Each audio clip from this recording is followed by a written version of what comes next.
Hey guys, I'm Julie Fei-Fan Balzer, and I am a printmaker, a painter, and a collage artist living outside of Boston. And welcome to my studio. So this week, I thought I would tell you about three supplies that I've really been loving and I've been using a lot this week. So the first is sulfite paper. Sulfite paper is also referred to as construction paper, but it's not the cheap construction paper that you're thinking about, like from craft stores and stuff. Sulfite is a process that extracts the lignin from wood chips and produces pure cellulose fibers. And I have just found that this paper, like, takes a beating. It's a lot of people use it for drawing, but it's so great for printmaking. Like, it really, in a lot of ways, has become my kind of like everything paper. Anyway, I'm a huge fan. It's pretty inexpensive and it's really sturdy. And in fact, it's so sturdy. I thought I would just show you like a couple of pieces that I've made using sulfite paper. And I've made these using sulfite paper as the base, as in this gelatin print here, but also it's thin enough that you can use it for collage paper. So it's flexible, which I really like. It's not so heavy, you know, that it's really problematic to collage. It just, again, like takes a beating, it keeps coming back. The surface is beautifully smooth. Can you tell that I am a big fan? So yeah, if you're interested in like the one paper that does it all and not having to have 1,000 papers, I feel like sulfite paper is a really good paper just to have in your stash. So 2 thumbs up, highly recommend it. I hope you get some. The second is a Tim Holtz trimmer, a paper trimmer. So this is the Tim Holtz Tonic Rotary Media Trimmer, and as you can see, it has a rotary blade that slides along the track. It also has these little extenders on the bottom so that you can obviously, you know, measure out a farther than just the actual size of the trimmer, which is very portable. It has the top and the bottom.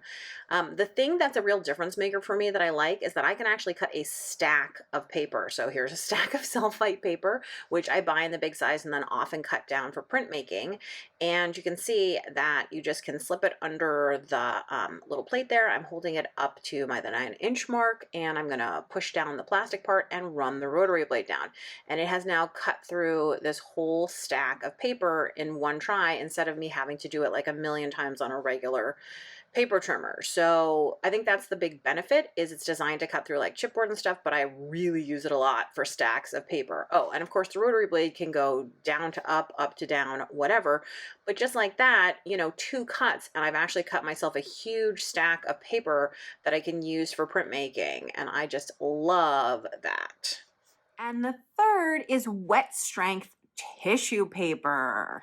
So I bought some wet strength tissue paper from Amazon. It came in a huge box, and as you can see, like, they're pretty enormous sheets, and I had to buy an enormous quantity. I'm not gonna lie, it wasn't cheap. But I'd read so much about it and I really wanted it. So wet strength tissue paper is exactly what it sounds like. It's stronger than normal tissue paper, but it still has all the qualities of transparency and absorption, which is what you want. So here's a piece that I've already done some gelatin printing and cut some pieces out of, but you can see, right, it just looks like regular tissue paper, nothing special.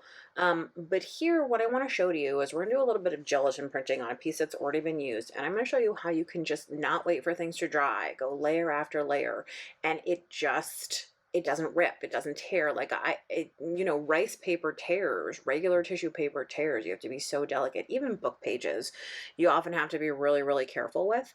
This really just takes a beating and keeps on going. And I should mention that my cleanup paper that I'm using is deli paper, so you can see it looks very similar, but one of the things is that, ooh, that's right, it absorbs into the paper. So like you could use watercolor on this, which you can't use on deli paper. You can, you know, draw really easily with a pencil because again, it's absorbent, but you can't do that stuff on jelly paper. So toughness wise, it's very similar. It is more expensive, but again, takes a beating. So if you do a ton of collage and a ton of gelatin printing, my hand's getting really dirty. By the way, so one solution is to use a Baron.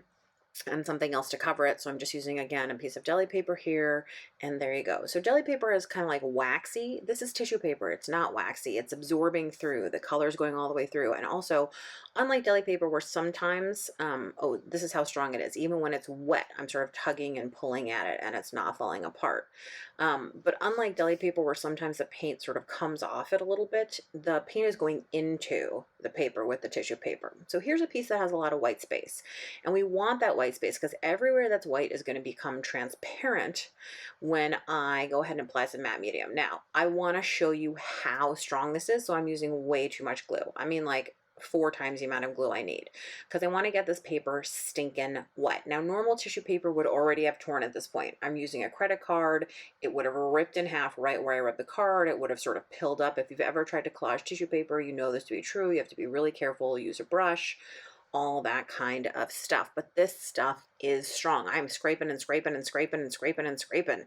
But here comes the most magical part. It is so strong that I can pull up this wet this wet tissue paper, and then I can add more glue and get it even more wet, and it's still not ripping or tearing. It's completely magical. And of course, it goes transparent, almost transparent, translucent in the areas where there was no paint, nothing on it. And again, I'm still scraping. Nothing's happening. It's all intact. So here's what it looks like. You can see those are the cut edges, and you can see those really clearly. Although, because it's transparent and some of the paint is transparent, I'm still seeing some images. But look, you're missing kind of all the other places where this was a rectangle piece of paper that I stuck down on here. So if you're a collage artist and you like to do a lot of collage, and you know, maybe you like to use some wet materials like watercolor or other stuff, you might be interested in pursuing some wet strength tissue paper.